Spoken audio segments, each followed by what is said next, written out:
On May 28, 2026, Sega history website Sega16 published an interview with former Sega of America Vice President and Product Manager Mike Fisher regarding his tenure at the company. This meeting quickly gained notoriety online due to Fisher's less than flattering commentary regarding the former president of Sonic Team and insider trading enthusiast Yuji Naka. One of the more interesting anecdotes he shared was about one of Sonic Team's GameCube releases, their 7 out of 10 classic, Billy Hatcher and the Giant Egg. According to Fisher, Naka was interested in a very peculiar name for the game's English release. Well, I know another name for the boy wearing a rooster suit. Another name for rooster is cock. Can we call the game Giant Cock in English? To which Fisher jokingly suggested that he should have indeed made that the game's English title. Obviously, that didn't happen. But what if it did? It's May of 2003. You managed to make it to the yearly Electronic Entertainment Expo, E3 for short, held in sunny Los Angeles at the LA Convention Center. Nintendo has multiple new releases for their GameCube showcased at the event. Timeless hits, such as Product Number 3, PR Entertainment presents The Hobbit, The Prelude to the Lord of the Rings, and Pikmin 2. One of your friends there races to see you, emerging from a particularly packed section of the expo. Apparently, Sonic Team has not only released their first new game for mainline consoles since the fall of the Dreamcast, but it's an entirely new IP as well. You have got to see this, they say. It takes a while to push past all the commotion, people leaving the display with perplexed looks and some guffaws among other groups. With all the journalists drawn to it, you'd think this was Sega's return to the limelight. They had obviously struck gold, right?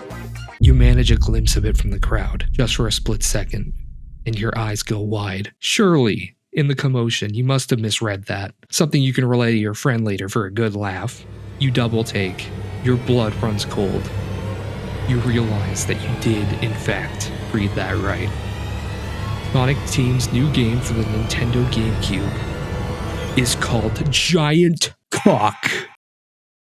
Coming off the wake of Grand Theft Auto 3 and Vice City, the moral panic around video games was becoming a hot-button issue. For Sonic Team, known for releasing family-friendly games, to put out a title with such a blatant innuendo on a Nintendo console during such a time, Sega has once again put itself in hot water with the American market. This would be bad enough, but in the following years, Grand Theft Auto would once again usher in the wrath of pearl clutchers with the release of San Andreas. Its infamous Hot Coffee mod, in which a cut minigame where CJ could have sex was re-implemented into the game, brought nuclear heat to the industry and caused a lot of developers to shift plans or cancel games outright to avoid political backlash. Obviously, Sonic Team's Giant Cock Obviously, Sonic Team's Giant Cock will come under additional fire, and as such, will not be receiving its European exclusive PC port by Mindwave in 2006. Billy Hatcher will likely not appear in any sort of future Sega crossover either. This pressure would affect other releases as well. The Rub Rabbits? Too sexual. That's not releasing in America. You want a human woman to kiss Sonic?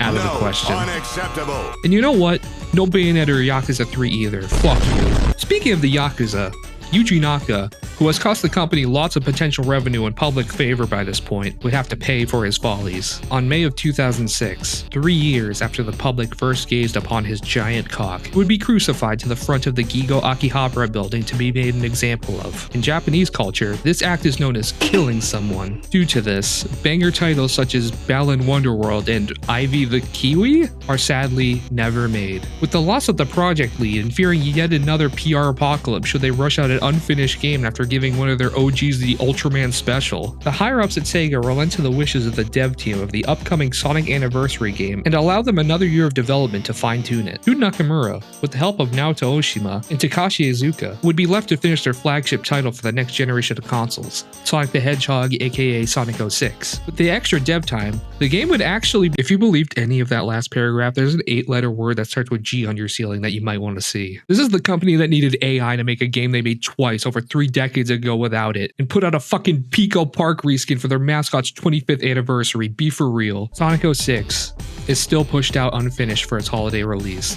It's probably even worse, I won't lie. I don't know if Sonic and the Secret Rings gets made in this timeline, but I don't really care. 7 rings in hand! Sega does not recover from this. After spending the rest of the generation publishing shovelware for the Nintendo Wii, they would go the way of Konami. Sonic fans desperately plead for a new game every year, only to be met with free-to-play mobile games that reach end of service within a year. And Twitter posts teasing something promising, but it just ends up being a patchy slot game they will never play, let alone see in person.